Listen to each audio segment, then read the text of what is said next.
आज हम लोग देखेंगे यूपी पीसीएस और आरओ के लिए इंपॉर्टेंट प्रश्न जो कि हमेशा पूछे जाते हैं और ये इंपॉर्टेंट बीपीएससी के लिए भी है। तो पहला प्रश्न है हमारा, भारत के संविधान के किस अनुच्छेद के तहत राष्ट्रपति को सलाहकारी क्षेत्राधिकार के लिए उच्चतम न्यायालय से परामर्श लेने का अधिकार है? तो इसका आंसर क्या है? आर्टिकल 143 है। इसमें क्या होता है कि अनुच्छेद 143 राष्ट्रपति को यह अधिकार देता है कि वह किसी कानून या सार्वजनिक महत्व के प्रश्न पर सुप्रीम कोर्ट से सलाह मांग सकता है, और यह सलाहकारी क्षेत्राधिकार है जो कि बाध्यकारी नहीं होता है। राष्ट्रपति है जो कि सलाह सलाह मानने के लिए बाध्य नहीं होता है। अगला प्रश्न है हमारा, दूसरा प्रश्न है हमारा कि स्वदेश दर्शन योजना के तहत भारत में किस पर्यटन सर्किट को प्राथमिकता दी गई है जो कि ऐतिहासिक और सांस्कृतिक महत्व रखता है? तो ये कौन सा है? ये बौद्ध सर्किट है कि जो स्वदेश दर्शन योजना के तहत शुरू किया गया था। इसमें सांस्कृतिक और ऐतिहासिक महत्व रखता है, इसको इसलिए प्राथमिकता दी गई है। तो स्वदेश दर्शन योजना के तहत बौद्ध सर्किट को बढ़ावा दिया गया है, जो भारत के बौद्ध स्थल जैसे कि सारनाथ है, बोध गया है, कुशीनगर है, जो कि ये सांस्कृतिक और धार्मिक पर्यटनों के लिए महत्वपूर्ण है। ये यूपीपीसीएस आरओ और बीपीएससी के लिए भी इंपॉर्टेंट है। आगे हम लोग देखते हैं, तीसरा प्रश्न है हमारा, भारत में राष्ट्रीय खाद्य सुरक्षा अधिनियम जो कि 2013 में लागू किया गया था, इसमें क्या कितने प्रतिशत शहरी आबादी को रियायती दरों पर खाद्यान्न उपलब्ध, कितने कितने परसेंट इसमें क्या होता है, खाद्यान्न रियायती दरों पर उपलब्ध किया जाए? तो 50% है जो कि अर्बन एरिया में है, और क्या है, जो 75% है वो रूरल एरिया में। ग्रामीण क्षेत्र में क्या है, 75% आबादी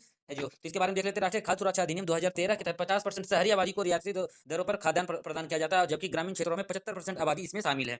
आगे बढ़ते हैं हम लोग। अगला प्रश्न है हमारा, भारत की राष्ट्रीय जैव विविधता प्राधिकरण एनबीए की स्थापना किस अधिनियम के तहत की गई थी और इसका मुख्य उद्देश्य क्या है? तो इसका अधिनियम क्या है? जैव विविधता अधिनियम 2002 के तहत किया गया था। इसमें इसका उद्देश्य है कि जैविक संसाधनों का संरक्षण करना और उनके उपयोग का नियमन करना, मतलब रेगुलेट करना है। आगे बढ़ते हैं हम लोग। अगला प्रश्न है, स्वतंत्रता संग्राम के दौरान काकोरी कांड जो कि 1925 में हुआ था, उसका नेतृत्व किसने किया था और इसका मुख्य उद्देश्य क्या था? तो इसका नेतृत्व किया था रामप्रसाद बिस्मिल ने। ये 1925 में हुआ था। इसमें इसका मुख्य उद्देश्य था ब्रिटिश सरकार के खिलाफ क्रांतिकारी गतिविधियों के लिए धन जुटाने हेतु ट्रेन डकैती करना, जो कि क्या था, सहारनपुर से लखनऊ जा रहा था। अगला प्रश्न है हमारा, भारत में नीति आयोग की स्थापना कब की गई थी और यह योजना किस प्रमुख पहलू से भिन्न है? तो ये किस पहलू से भिन्न है? ये ये है जो कि 2015 में सहकारी संघवाद से ये भिन्न है। इसमें क्या है कि ये 1 जनवरी 2015 को ये बनाया गया था।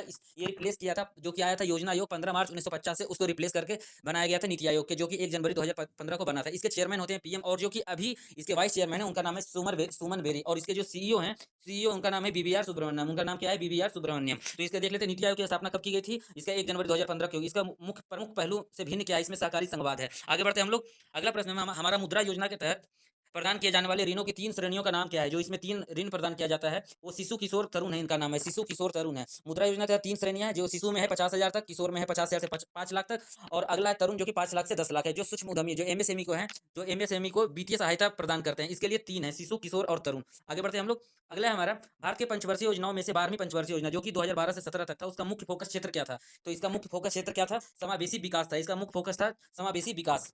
ये 2017 के बाद इसे बंद कर दिया गया था। आगे बढ़ते हैं हम लोग। अगला प्रश्न हमारा, भारत रत्न पुरस्कार से सम्मानित होने वाली पहली महिला कौन थी? जो उन्हें यह सम्मान कब मिला? ये पहली महिला कौन थी?